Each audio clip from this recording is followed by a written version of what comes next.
మన శరీరంలో ప్రతి భాగము కూడా మనకి ముఖ్యమైనదే. కన్ను ఉందనుకోండి, చక్కగా భగవత్ స్వరూపాన్ని చూడొచ్చు. నోరు చక్కగా స్తోత్రం చేయొచ్చు. మలద్వారం మల విసర్జన చేయొచ్చు. కానీ శరీరంలో అన్ని ముఖ్యమైన భాగాలే. ఏ భాగం పనిచేయడం మానేసినా సరే ఆ బాధ వర్ణనాతీతం. ఎందుకు మొన్న ఒకళ్ళు రాస్తున్నారు ఛానల్లో ఒక అనుభవం ఏమిటంటే, పాపం విపరీతమైన పైల్స్ కంప్లైంట్ అట వాళ్ళకి. అయ్యి అసలు మల విసర్జన చెయ్యాలి అంటే నరకం అంటే ఏంటో పాపం చూసేవారట. రక్తం పడిపోయి ఆ నొప్పి భరించలేక అయితే ఆయన రోజు పెయిన్ కిల్లర్స్ టాబ్లెట్స్ వేసుకుని అది పనిచేయడం మొదలు పెట్టాక అప్పుడు మల విసర్జనకి వెళ్ళేవాట నొప్పి తెలియకండి. అలాంటి ఆయన నేను వారాహి ఆరాధన మొదలు పెట్టానండి. 3వ రోజుకి ఆ నొప్పి బాగా తగ్గిపోయి నాకు అసలు ఏ రకమైన ఇబ్బంది కలిగించట్లేదు అన్నారు. చూడండి, ఇది కూడా సమస్యనా?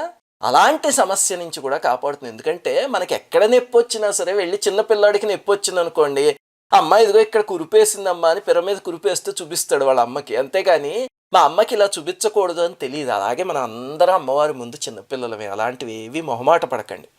ఈ కవచం చేస్తే మన శరీరాన్ని అలా కాపాడుతుంది అమ్మవారు. ఒకవేళ మీకు ఇది చదవడం రాకపోతే కనుక ఈ ఆడియో పెట్టుకుని పక్కన పేపర్ పెట్టుకుని అలా ఫాలో అవ్వండి. కొన్నాళ్ళకు వచ్చేస్తుంది.